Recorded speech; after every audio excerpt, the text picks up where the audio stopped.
Who's in demand when it comes to the transfer portal? Who needs what? Volume 2. We're about to get after it here.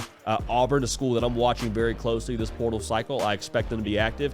I would love to see Auburn go out and land themselves an experienced pass catcher. Experience is the key word there, okay? Because you can go out and land another young talent. You got a lot of that, quite frankly, honestly, in this 2024 cycle. Cam Coleman, we know what he's going to be. We think he's going to be a transformer.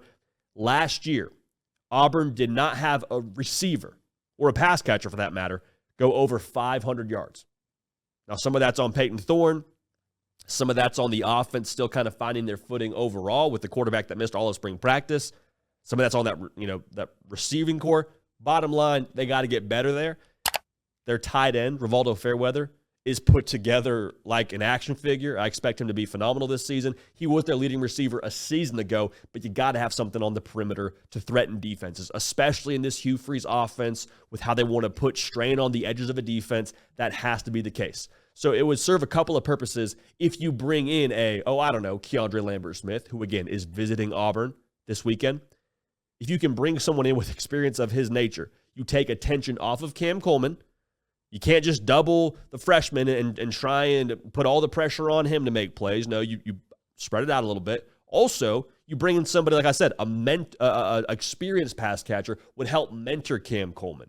Because I'll say this, I think it's probably just a tricky position, period, to be the youngest guy in the room and the most talented guy in the room.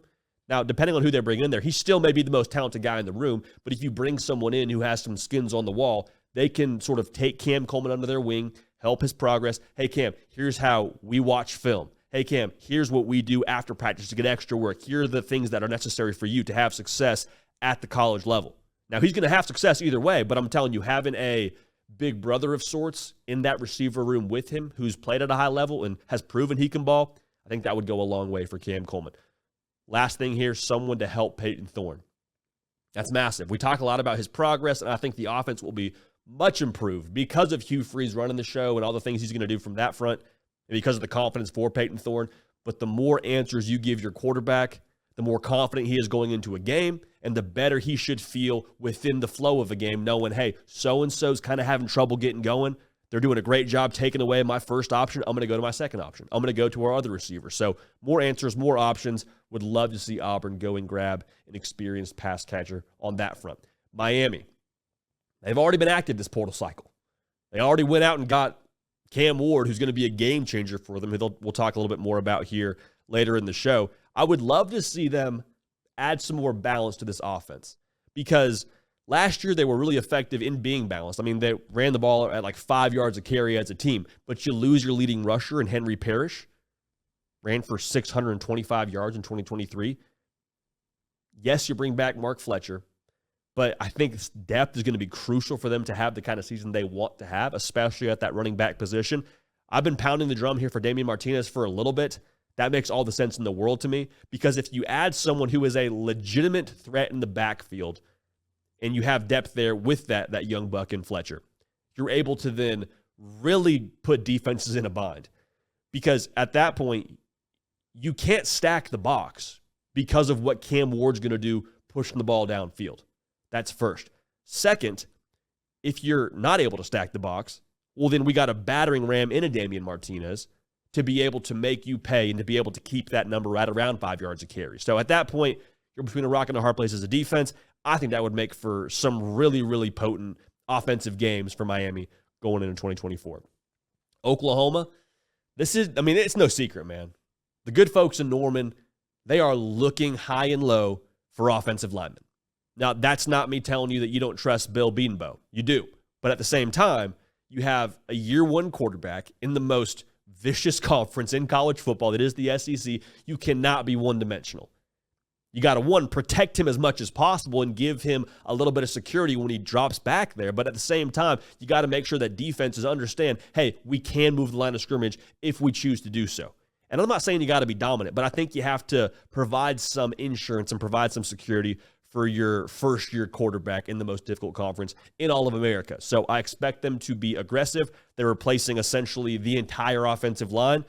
Not saying they don't have some pieces, but I am saying that I think you would like to go out and grab a couple of guys to try and build that build that fortress a little bit more around your quarterback. Last team to talk about here, USC.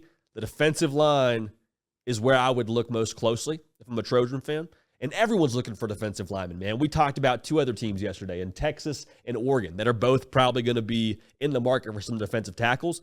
USC, I'll say this, I think along with some of those other schools, they're willing to play ball on the NIL front. But the Big Ten is the real reason why you have to go out and add some Big Ten-sized defensive linemen, right? Like Bear Alexander's great, but if Bear Alexander's getting double-teamed every other game, like we got problems. So when you look at USC and you look at their approach to this thing, it's going to take the proper tools to be successful in the defensive line in 2024. Like the Big Ten is not a small job to undertake. You can't go out there with a saw and a hammer and expect to fix the whole thing up. Like it's going to take some real deal power tools. It's going to take some extra juice in the transfer portal to be able to withstand the duration of a season in the Big Ten. And then I'm sure for USC, their aspirations past the regular season. Eric Henderson is the not-so-secret weapon for USC in recruiting this position. We've already seen the impact he's had at the high school level, being able to flip Justice Terry from Georgia to USC. If you're a USC fan, you're hoping and praying that sticks all the way till signing day. But being able to say, hey, listen, I coached Aaron Donald. Yeah, one of the greatest defensive linemen of all time. You want to come play for me? Yeah, I thought so. Like, that's a nice pitch to be able to make. Watch USC and how they recruit the defensive line when it comes to the transfer portal. It'll be fun to watch, man. The transfer portal is continuing to churn, continuing to slowly but surely, big names popping up in there. I'm telling you, man, Simeon Barrow, he is going to be very, very highly sought after. We'll talk about him, of course, moving forward throughout this show. Hey, y'all, thanks so much for watching. Subscribe to the channel here to make sure you don't miss an episode of The Hard Count. Also, be sure to check out other videos on the On3 YouTube channel.